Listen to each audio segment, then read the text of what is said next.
homem morreu atingido por um botijão de gás que foi jogado da janela de um apartamento. Farmacêutica Johnson & Johnson suspende os testes que vinha fazendo com uma vacina contra a Covid-19. E no estúdio vamos falar de violência. Mais de 5 mil presos foram soltos por conta da pandemia. Você se sente seguro? Hoje é terça-feira, dia 13 de outubro. O Falando Nisso Band tá começando.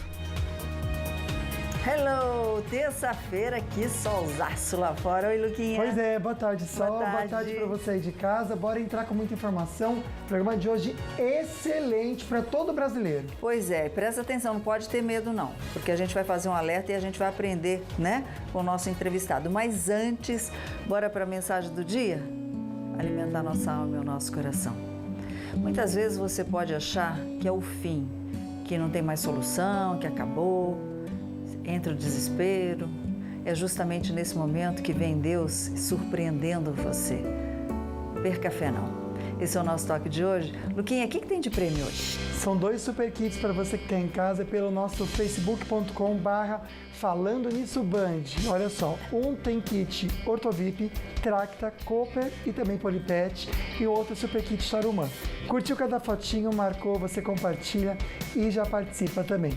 Assunto de hoje, Sol, realmente, como a gente já comentou, é essencial para todo mundo. Você pode participar. Não quero me identificar. Fica à vontade, é só não falar o nome, não tem problema. No México, quando começou essa história de coronavírus, construíram presídios e cadeias. Aqui foi o contrário. Mais de 5 mil presos foram soltos durante a pandemia em virtude aí do coronavírus. Eleições chegando, muitos candidatos, né, Luquinha, levantando aquela bandeira, segurança, segurança, né? Aí você fica assim, mas como realmente? Porque agora é o momento também da gente, se a gente quer mais segurança, agora é o momento da gente fazer por onde. Então, como escolher também esse candidato, né, Sol? Exatamente. Com propostas realmente firmes, que fazem sentido. Então a gente vai até São Paulo conversar com ele, que lida dia a dia com a segurança, ele que é presidente da Associação dos Delegados do Estado de São Paulo, Gustavo Mesquita. Doutor Gustavo, muito obrigada por estar aqui com a gente hoje nessa tarde. Olá, Sol, eu que agradeço a oportunidade, sempre um prazer falar com você e com a sua audiência do Falando Nisso. Muito obrigada. Só que antes, doutor Gustavo, tem a enquete do Instagram, né? Tem sim, @Falando Nisso Band, você de casa pode participar com a gente e responder. Você se sente seguro ao andar na rua? 84% só responde que não. E você sabe quais precauções tomar ao sair na rua?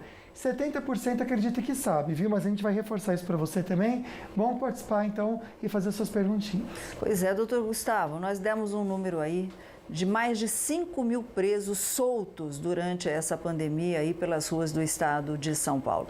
A sensação de impunidade é muito grande. Tem como, de alguma forma, a comunidade, a população revirar isso, ou seja, dar uma volta por cima e exigir mais segurança dos nossos governantes e desses que estão aí para se eleger? Qual que é a dica que o senhor dá? Só, então, você usou logo de cara um termo que é muito importante, a sensação de impunidade. E ela é muito bem representada, por exemplo, pela saída dos mais 5 mil presos por conta da pandemia, preservando a bandidagem e colocando em risco a sociedade de bem. Ela é representada por decisões como que a gente viu, que colocou na rua um perigoso criminoso, um traficante internacional, que é o André do Rep, após um intenso trabalho da Polícia Civil. Então essa sensação de impunidade ela vai crescendo na sociedade e ela trabalha de duas formas. Ela trabalha do lado da população de uma maneira muito negativa, gerando pânico, gerando tensão, gerando um temor plenamente justificado, né? E o cidadão passa a não ter aquele bem mais caro que é a liberdade.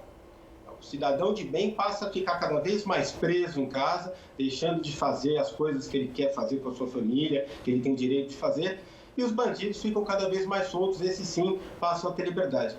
Mas essa sensação de impunidade, ela atua também no lado da criminalidade, no lado da bandidagem, com um efeito muito nocivo, que é o quê? A mensagem de que o crime compensa, de que vale a pena você cometer crimes, você tentar obter vantagens por meios ilícitos, atrasando a vida do trabalhador, né? Porque muito provavelmente você não vai ser preso. E se você for preso, você vai ser beneficiado com um dos tantos benefícios e privilégios legais que a lei traz para os criminosos. Nós estamos vendo aí imagens que a produção separou, doutor Gustavo, do assassinato, do crime brutal do Chan, que é um investigador que estava há pouco mais, o senhor me corrija se eu estiver errada, há 20 dias ou pouco mais aí na Polícia Civil, e temos outros tantos crimes cometidos aí contra policiais civis e militares. Enfim, os bandidos hoje estão mais armados do que a própria polícia? O que faz para reverter essa situação?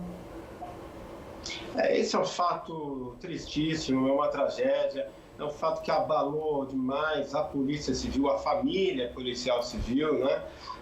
E a gente até se surpreende como um fato como esse acaba não sendo tão noticiado e alardeado na imprensa, como às vezes outras situações que envolvem, por exemplo, o contrário, né? Às vezes quando há um caso isolado de abuso policial contra um criminoso, aí aquilo sim tem uma grande repercussão muitas vezes no meio de imprensa. Então eu parabenizo a você por trazer e repercutir esse fato triste, porque na verdade quando um policial morre, toda a sociedade sangra.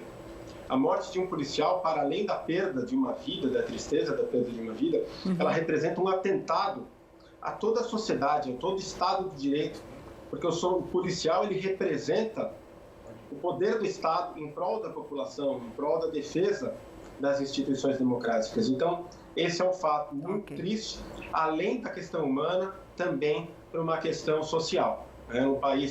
Nos países desenvolvidos, quando morre um policial, gera-se uma comoção, decreta-se luto de uma semana, né, porque aquele é um fato realmente muito impactante na sociedade.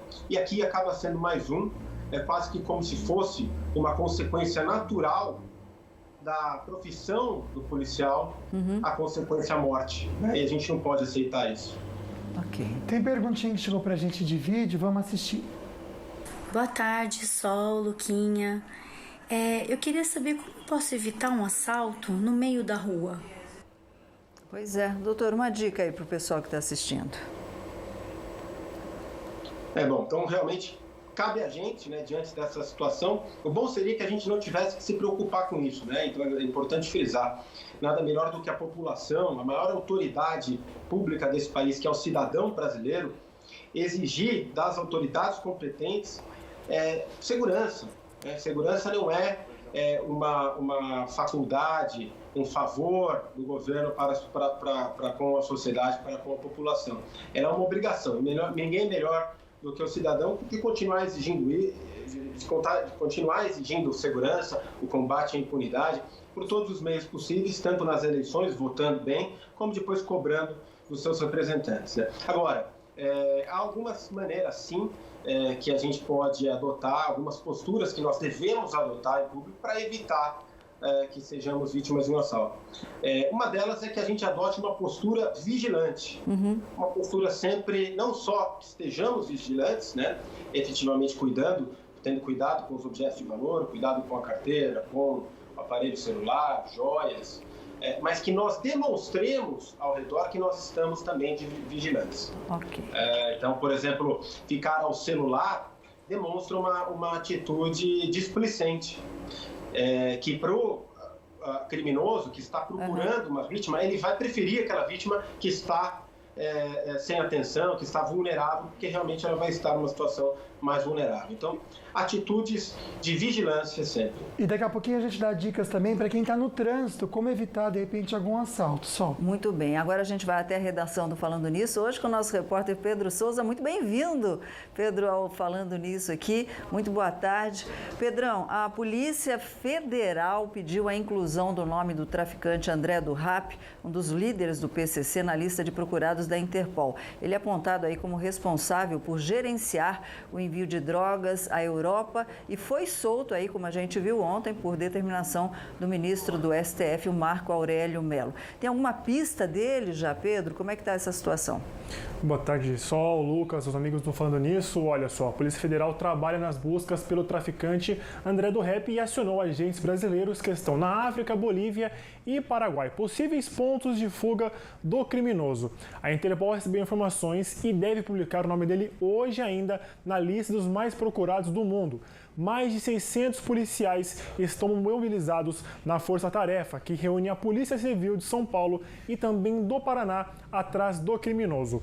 Ontem, 3 endereços ligados ao André do Rap foram vasculhados por policiais em busca de pistas. O presidente do Supremo Tribunal Federal, o ministro Luiz Fux, vai levar amanhã ao plenário o caso do traficante. E o STF deve decidir ainda sobre casos semelhantes ao do André do Rap. Sol. Pois é, porque abriu precedente para um monte de bandido ser libertado aí, né? O Pedrão, e a Justiça de São Paulo aceitou a denúncia do Ministério Público e transformou o terapeuta Tadashi Kadomoto réu por estupro de vulnerável, não é isso? Exatamente, Sol. Tadashi Kadomoto, que é super famoso na internet como o guru da meditação, usou as redes sociais para se defender. Ele disse que se diz inocente e também surpreso com a denúncia concedida pelo Ministério Público de São Paulo. Os detalhes agora com o repórter Juliano Dipp, direto de São Paulo. Olá, Pedro, e todos que nos acompanham na Band Vale. Olha, infelizmente é mais um caso de estupro envolvendo vítimas, nesse caso estupro de incapaz, vítimas mulheres. Eu conversei com o advogado criminalista Dr. Durso, ex-presidente da OAB, que disse que a sua cliente demorou para perceber que era vítima de abuso, uma vez que ela sofre de distúrbios psicológicos. Por 7 anos, ela frequentou os tratamentos terapêuticos com o terapeuta Tadashi Kadomoto. Agora ela enfrenta na justiça a tentativa de incriminar o agressor, que segundo ela é o agressor. Já são 5 denúncias unidas neste processo. O advogado afirma que ele vem de antes da pandemia, mas só agora então a justiça aceitou a denúncia, o que torna o terapeuta Tadashi, conhecido no mundo das lives durante a pandemia, réu nesse processo. Em um vídeo, ele já avisou que é inocente, segundo ele, mas que vai se afastar das atividades para poder se defender. Eu volto com vocês da Band Vale. Obrigada, Juliano. Pedro, a gente já volta com você aí a condição das estradas, tá? Uma última notícia. E o ministro do Supremo Tribunal Federal, Celso de Mello, se aposenta hoje. Na semana passada, ele foi homenageado no plenário da Corte. Celso de Mello se aposentaria de modo compulsório, no dia 1º de novembro, quando completa 75 anos, mas ele antecipou a saída. Ele está no STF há 31 anos. Luquinha. Bom, a gente já comenta com vocês que a Johnson & Johnson suspendeu testes da vacina do Covid-19. A gente já explica o motivo para você também, mas daqui a pouquinho tem dica do Minuto Energia com a EDP.